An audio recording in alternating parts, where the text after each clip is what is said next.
Você sabia que a palavra preto ou negro, se referindo aos povos africanos, não surgiu na África, mas sim na Europa, especialmente no contexto da expansão marítima e do tráfico transatlântico de escravos? Isso mesmo.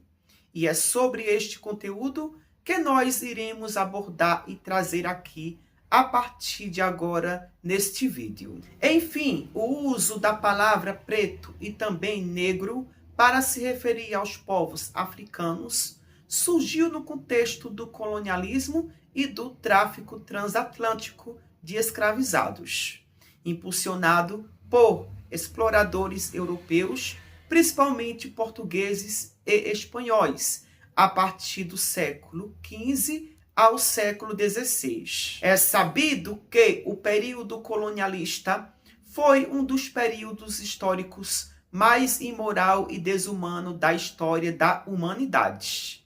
A perspectiva de que o período colonial foi um dos mais imorais e desumanos da história é amplamente sustentada por análises históricas que destacam a exploração sistemática, a violência e a desumanização. Esse sistema, estruturado por potências europeias entre os séculos XV ao século XX, baseava-se na dominação de povos da América, África, Ásia e Oceania, onde destruíram povos e culturas, causando problemas psicológicos e físicos daqueles que os europeus consideravam inferiores a eles. O colonialismo através da escravidão transatlântico caracterizou-se pela extração sistemática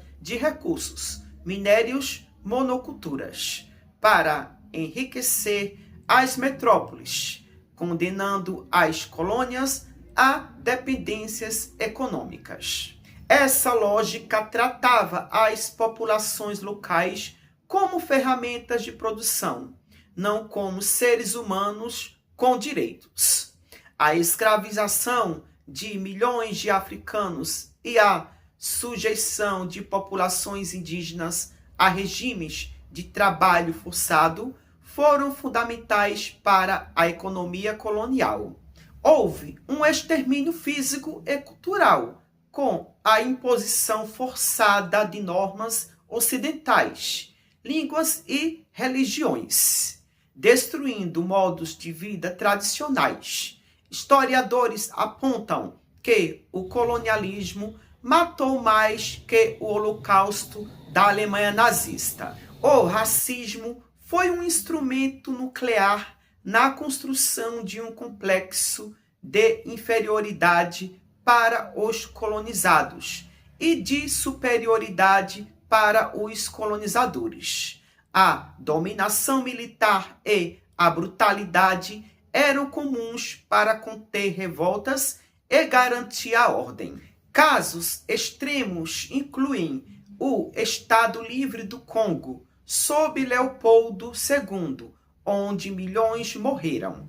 A estrutura colonial criou desigualdades econômicas e sociais que persistem até nos nossos dias de hoje, com muitas ex-colônias enfrentando subdesenvolvimento. Neste mesmo contexto e perspectiva, criou-se o racismo estrutural, que foi criado, rotulado e disseminado pelos europeus durante as colonizações transatlânticas. O período colonial definiu fronteiras artificiais, causando conflitos étnicos que duram até hoje. Embora alguns autores argumentem sobre os benefícios da infraestrutura deixada, historiadores em geral consideram o colonialismo um desastre humanitário.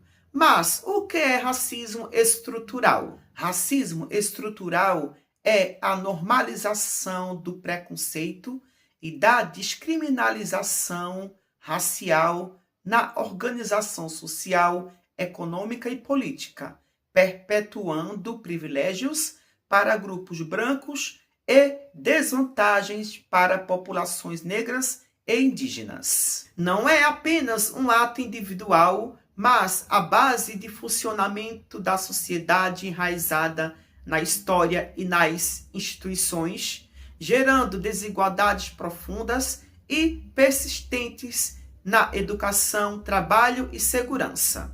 Segundo o autor Silvio Almeida, o racismo não é uma anormalidade, mas um elemento constitutivo da organização da sociedade. Combater o racismo estrutural exige ações antirracistas, mudanças institucionais e políticas públicas, e não apenas ações individuais. Ou seja, é dever de toda uma estrutura organizacional social, onde depende de todos e principalmente de políticas públicas. Tanto negro quanto preto derivam de termos latinos, como níger e pressus, usados para descrever a cor escura da pele, que foi transformada em uma categoria racial para classificar os africanos. A palavra não era apenas descritiva, foi aquecida nos fornos da ideologia racial pelos europeus para criar a noção de inferioridade biológica, justificando a escravização e a colonização. No Brasil, o termo foi amplamente utilizado durante séculos de escravidão. Atualmente, o IBGE utiliza preto como uma das 5 categorias de cor ou raça, enquanto negro é adotado pelo movimento negro como uma categoria política que engloba pessoas pretas e pardas. Por exemplo, se você for na África, você não vai ouvir das pessoas que moram lá chamarem o outro de negro ou preto. Lá eles não têm essa noção de preto ou negro. Para eles, é como se eles vivessem em uma sociedade de pessoas de pele branca. Quando uma pessoa africana vem para o Brasil, ela se sente totalmente constrangida e indiferente, porque ela encontra aqui algo que nunca viu no seu continente ou país de origem, que é o racismo estrutural, onde muitos não sabem o que é o significado da palavra negro ou preto, porque é algo que eles não escutam no continente africano. A observação relatada condiz com diversos estudos e relatos de imigrantes e refugiados africanos no Brasil. Muitos chegam ao país com uma visão idealizada, muitas vezes baseada na ideia de um país miscigenado e acolhedor, e são confrontados com uma forma de racismo estrutural e institucional, que difere da sua experiência do continente africano.